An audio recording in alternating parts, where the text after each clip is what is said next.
the sign of the end time is that deception is going to be at such a level, such a very, very high level, that certain entities will deceive entire people groups, entire nations to believe a lie.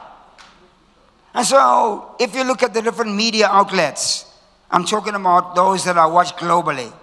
I'm not sure about locally, but again, the media here has an agenda, as every media outlet does.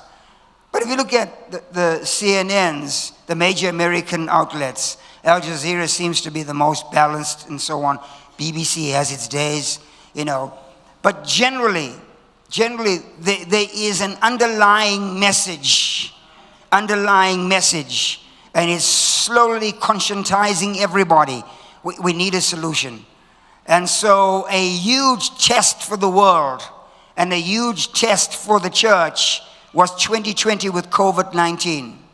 Because when the whole world was basically shut down, except a few countries that refused to be shut down, basically, it seemed like most of the developing world couldn't move.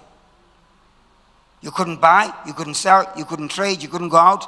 Medicine was limited. Millions of people lost their lives. And so now, when you arrive in Harare by air, you have to produce a vaccination card.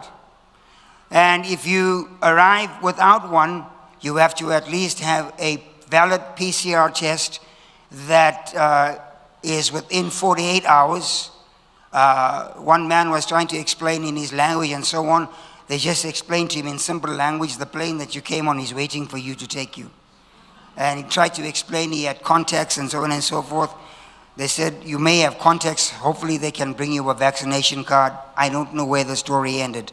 But again, those simple things, you're not allowed to go to a church service without a vaccination card. All of those things, they're testing the waters.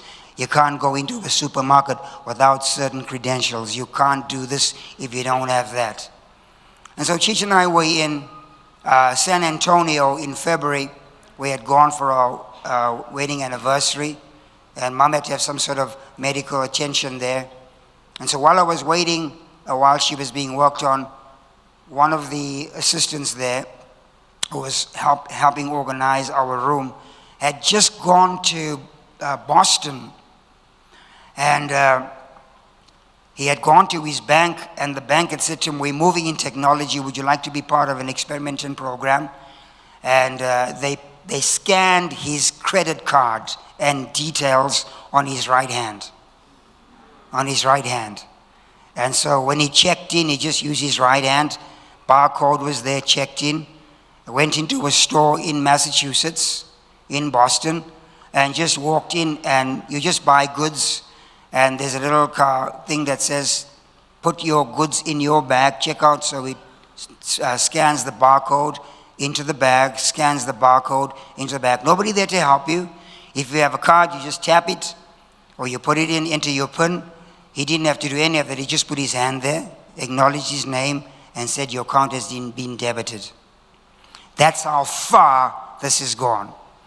And so if you will see the kinds of technology that there is now, TJ has bought Cheech and I a little bit of a technological piece, which is, it's like a location, it's like Find My Phone piece.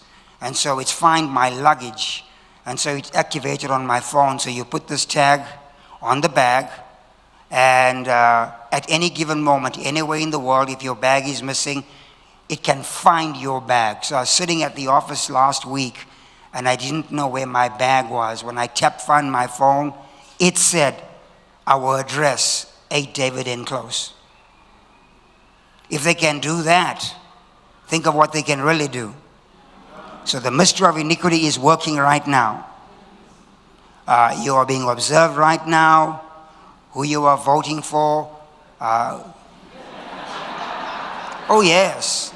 Your conversations are being observed right now. Who your friends are.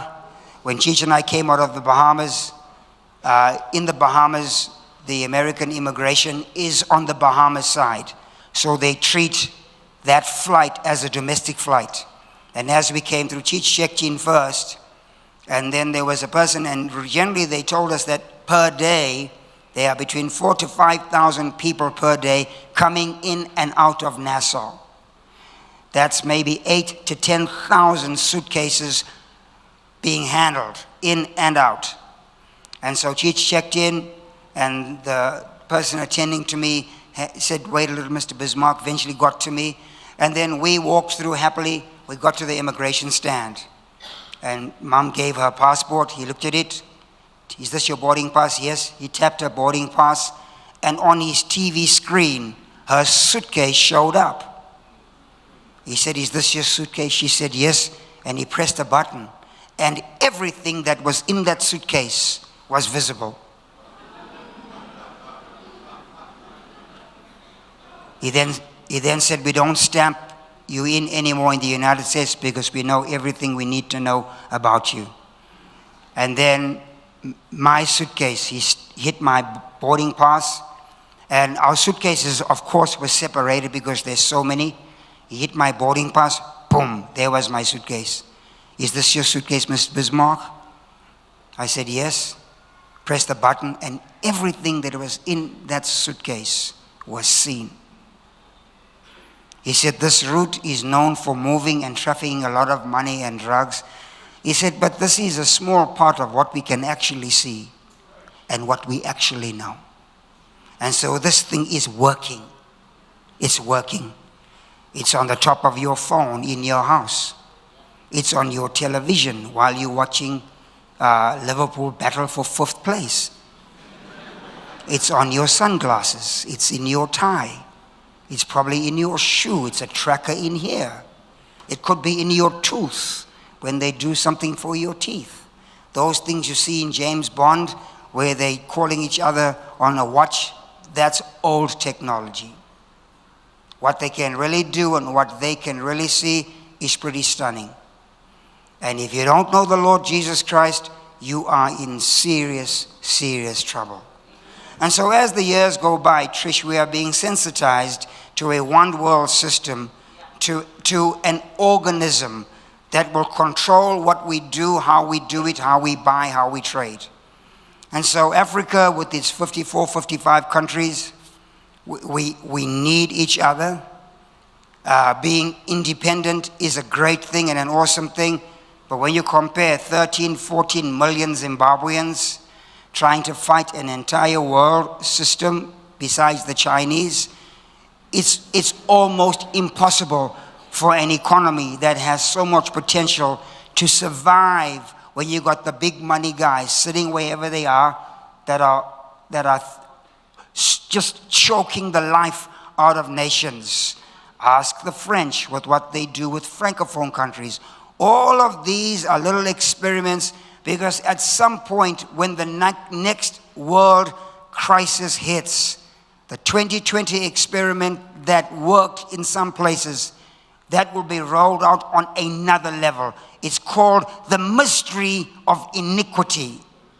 It's not sinfulness, it's the mystery of government on the highest level.